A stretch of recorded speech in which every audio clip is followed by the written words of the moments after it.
Welcome everybody to B.Outdoors. Out here enjoying some fun in the sun.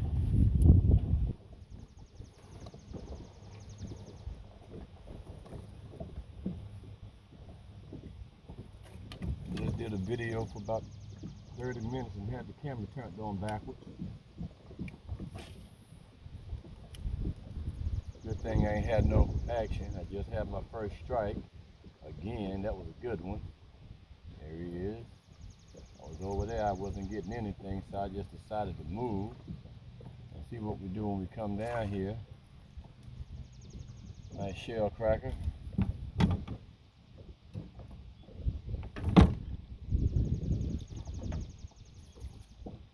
I got the fight spider web.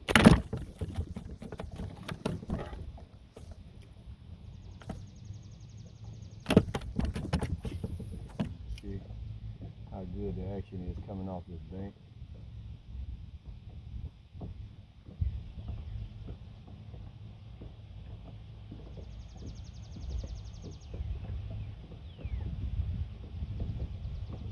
I had a few good strikes over there, but nothing got on. Couldn't figure out, what they wanted, so sometimes you got to move. Had another strike right there.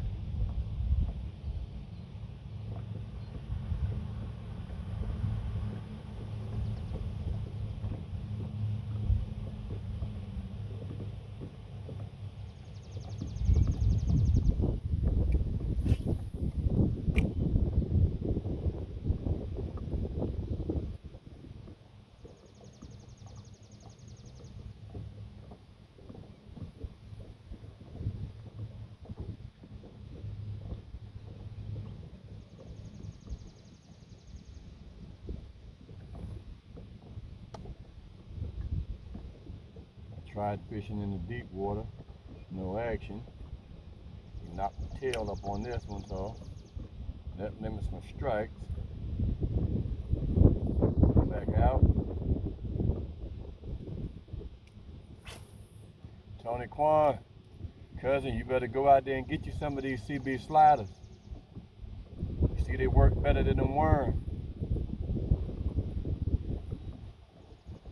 Go to the Bass Pro Shop and get you some crappy magnet jig heads.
Guy was just hungry.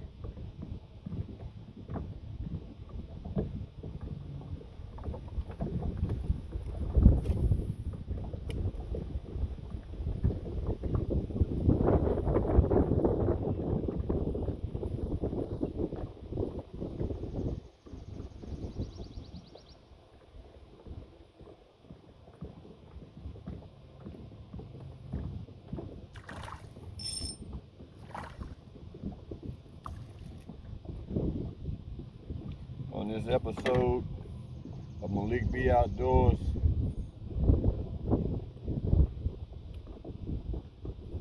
I gotta give another shout out to the United States of Scoggins.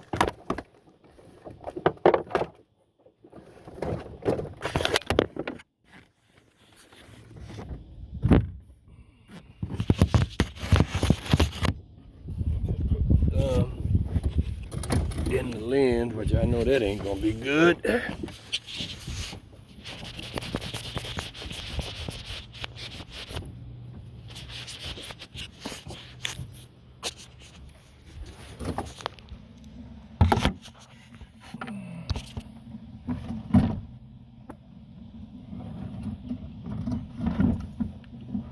As I was saying before I knocked my camera over, I want to give a shout out to my boy Stacy again. I'd like to say thank you for the fishing poles that you gave me on Saturday.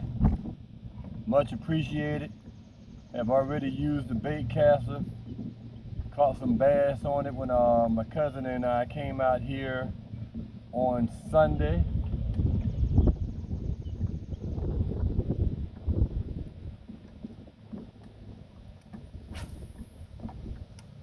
We had a good conversation standing in front of the Bass Pro Shop. Fish on, I believe it's a little bitty bass right here. He's trying to come to the surface.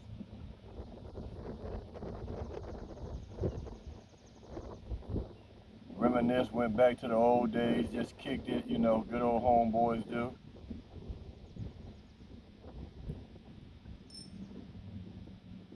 Yeah, little bass.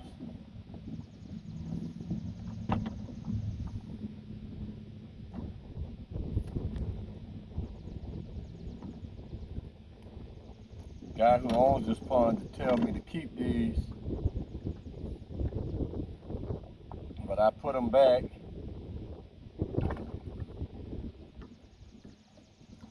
He wants to decrease the amount of small bass in here because you can catch those in abundance.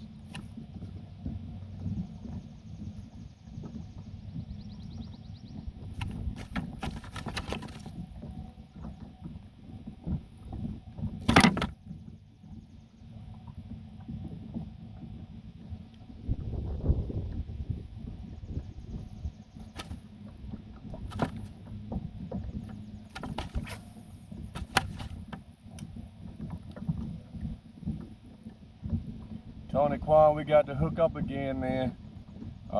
Just want you to know I enjoyed it. First time we got out there, I missed that one.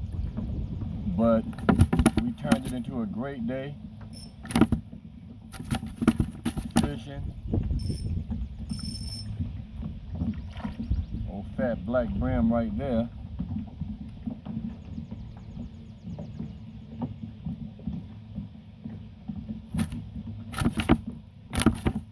Shared ideas and strategies. We learned from each other while we was out here. It was a good thing.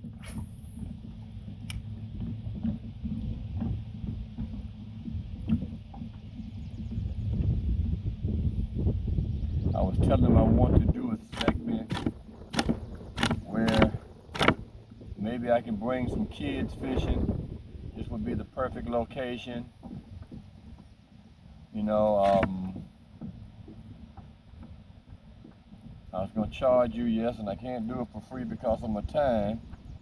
Probably $25 a kid.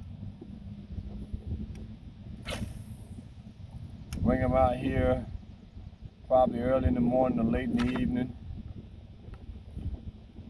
But they have to already know something about fishing or how to fish a little bit. Nice brim I let get off right there.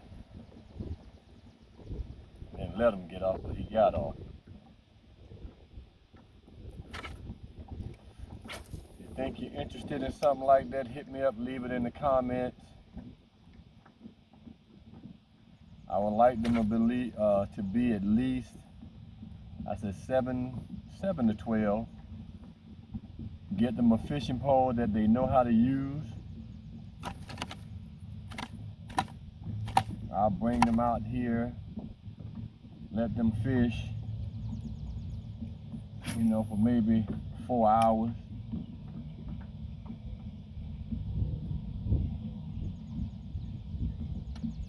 No boat, everybody will be on the bank. The limit is going to probably be 5 kids.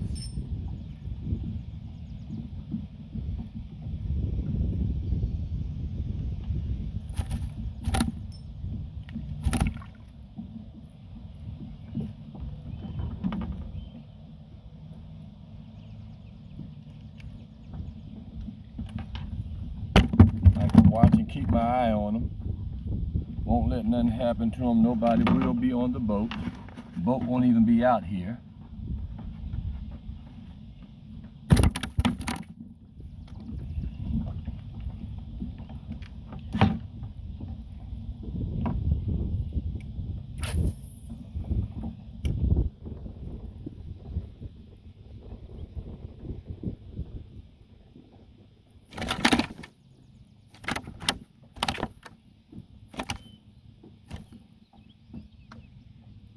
I can't do it for free because my time is valuable to me, and I'll take out the time and take up the time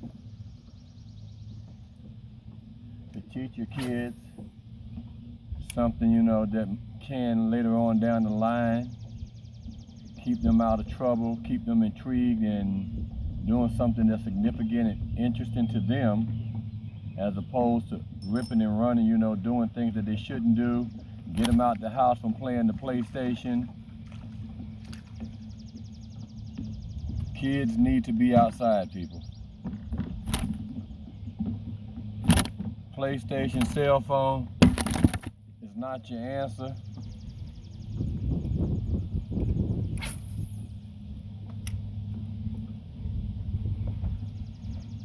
They need exposure to new things, new ideas, how to become creative.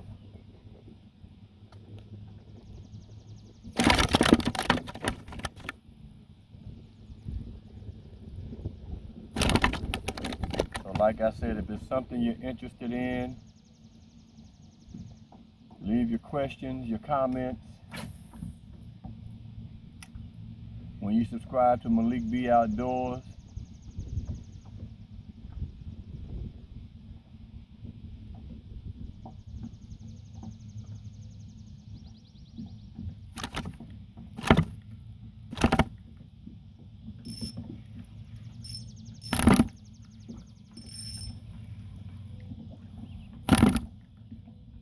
right now I'm brim fishing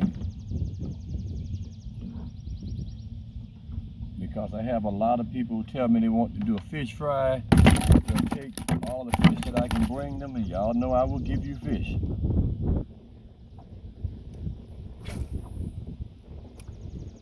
Will not clean them for you, but I will give them to you.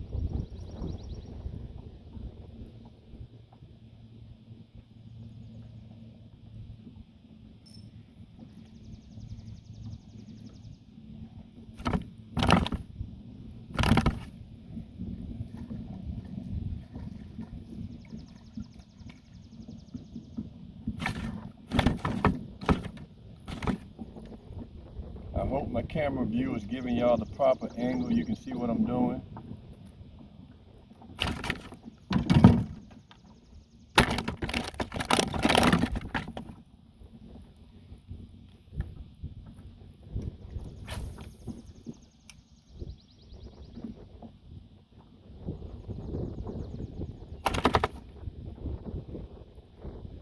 Fishing is very relaxing. It's like a meditation moment. I brought my nephew out here a couple of years ago. At the time, he was 33, 34 years old. Like, I don't want to do this. I don't think I'm going to like it. Now I can't keep him off the water. Shout out to you, Rick. Love you, man. Like what you're doing. Keep doing it. Stay positive. There are certain things that people need in their life to point them in the right direction, and that's the guidance of other people and not being judgmental or putting them down, but try to uplift them and bring them up. I've come out here on this water and I've taught a lot of valuable lessons with a fishing pole, nature, water itself, things that people can relate to. Came out here last week again. My boy Will Farish and his son Mason, we hung out on this same pond, had a great time.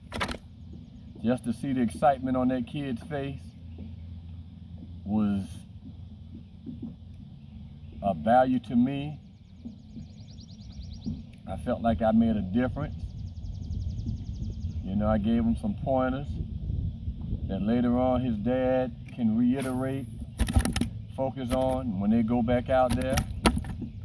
They'll know what, know what to do, how to put it together, what things they're looking for when they go to Walmart or wherever you buy your lures at.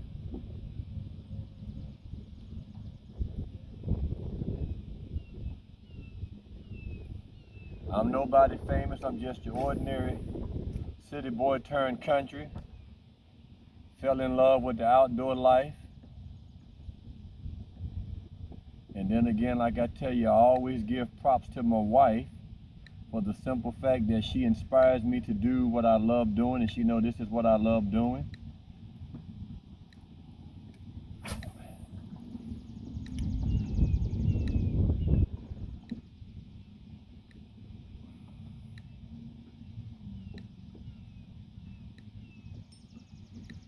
Y'all watching me do this. You see it's not being made up. You see every cast. Every cast is not a catch, but the catches that I do get, you get to see. Listen to that line drag. That's a fat brim.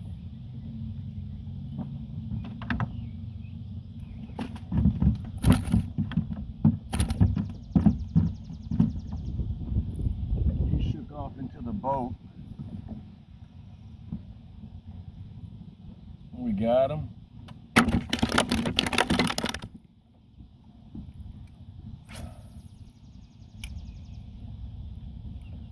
I was telling my cousin Tony Quan when he was out here with me on Sunday,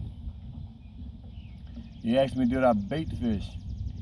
And I told him I don't bait fish unless it's in the wintertime, and then I'm only using minnows, to catch crappie, but sometimes I don't even buy minnows then. I've learned to rely on my soft plastic, and like I told him, and I'll show you here in a second, I went to Bass Pro Shop Saturday afternoon when I met up with Stacy Scoggins, went inside and re-upped on my soft plastic, took my tail, and he did. But when I went to the Bass Pro Shop, as a matter of fact, the bag's still right here.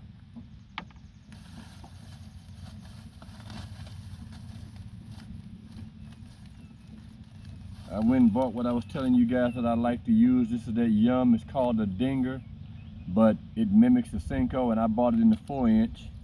I was looking for them at Walmart, and Walmart didn't have them in the color of black. And then I went and bought a couple more packs of these because this slider here, this is my bait. Variety of colors. Because like I said, I don't know, on what day, what the fish wants. So when you see that, that's called a CB slider. It's called Charlie Brewer Slider Company. The address is on the back of the pack, or you can Google it on the internet. But these are my lures of choice, and I tell him I use these because you can go out and buy a worm, a box of worms. And that's what the fish want, then they're gonna let you know that's what they want. But worms get bad, if you don't use them that day. It's just like a bucket of minnows. You pay $3 or $4 for some minnows, and then you get out there and the fish don't want them, and you got to have aeration at the house to keep them alive, and they'll last a couple of days, but after a while they die, and they stink real bad when they die, and it's like a waste of $7. Well, if I come out here and I use these sliders, and y'all already seen, I done caught a few fish on them. One of these jigs will pay for that whole pack from my assessment. I catch 10 fish on one jig, then that $2.98 has paid for itself.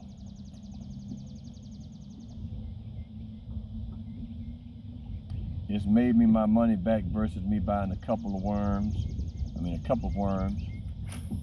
some minnows, and I have bought minnows, and most of the time when I buy minnows, I try to buy maybe a dozen or 2 dozen at a time. I don't exceed that limit because unless you get somewhere and the crappie are really biting, then, like I said, they're just a waste to me.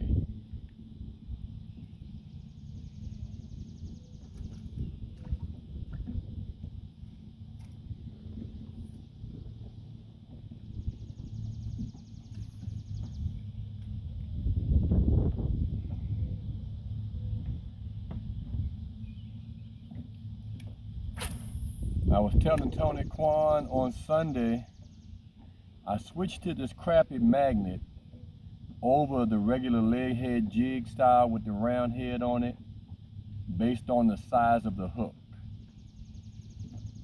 Because it's an inline hook and the hook is a little narrow, a brim, when it hits this jig, can also get this hook. And I don't even think, let me see, I don't mind stopping to inform my people of what I'm using, but I don't even think I have one of the old styles.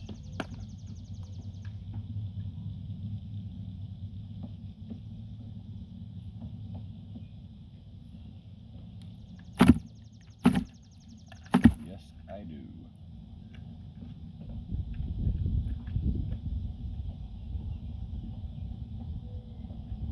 Get this out here and I'll show you.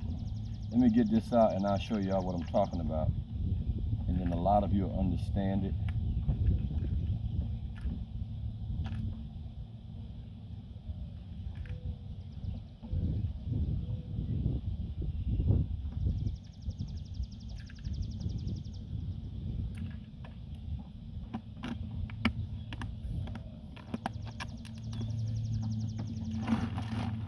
So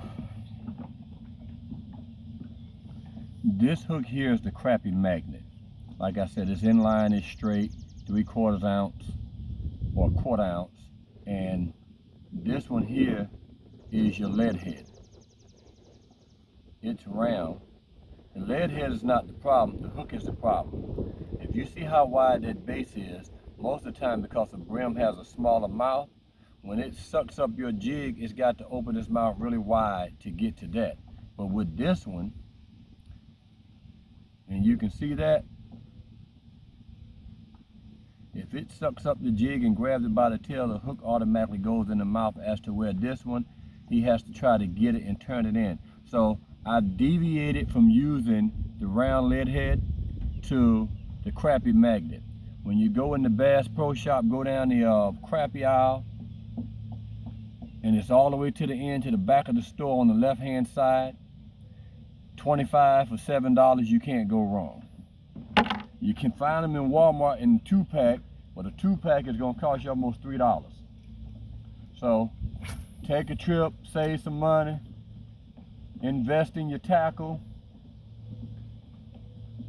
I've learned from watching the guys on TV, if they said it worked, they advertising for a company, and if it doesn't work, then the company looks bad, not the guy who's using the lure. So let's say, for instance, if Charlie Brewer decided he wanted to sponsor Malik B.Outdoors, and I'm out here talking about his lures because he said they're working, I get them out here and they don't do anything, then that don't make me look bad. That makes the company look bad. So when I'm telling you this stuff works, go out, invest in it, try it, you'll be satisfied. You notice, and I think it might also be because I got a heavier head on here, my catches have slowed down. But again, that's, like I said, because I tried and I changed over just to see, is anything different gonna work? And if it don't, I'll go back to what was working. And I'm getting strikes, but the difference is I got a 1/16 ounce versus a 1/4 ounce on here, so it means it's falling faster.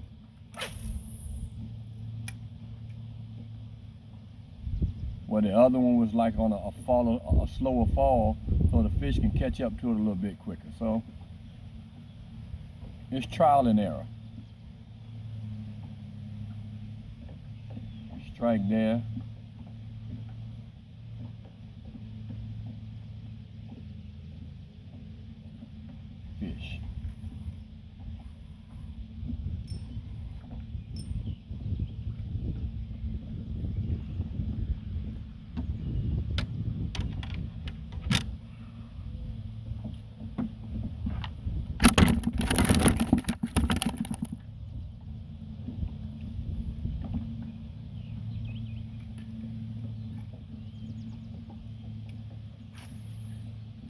So when I'm fishing my jigs, what I've been teaching everybody who comes out here with me is the minute you feel a strike, don't try to hurry up and jerk it.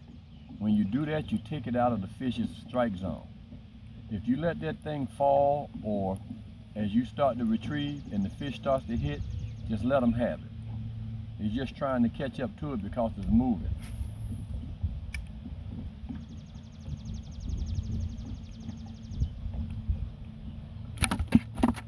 Same thing with bass fishing. A lot of you guys react to the strike. Do not react to the strike as soon as you feel a little thump on your line. Give the fish time to catch up with it. See, right there they took my tail, but he followed it all the way to the boat. And every once in a while you can use these jig heads without a tail and still catch a fish. Like, oh, he hit when he let go.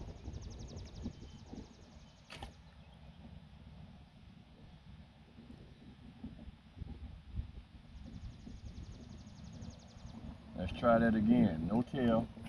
And see if we can catch up with that little troublemaker down there.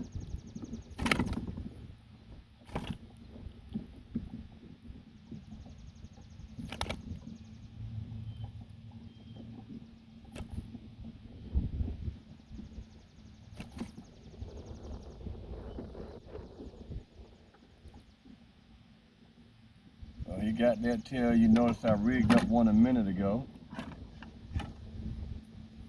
I'm gonna throw him back out here. This is like that yellow lava. Looks like one of your silkworms fell out the tree. Light a hook.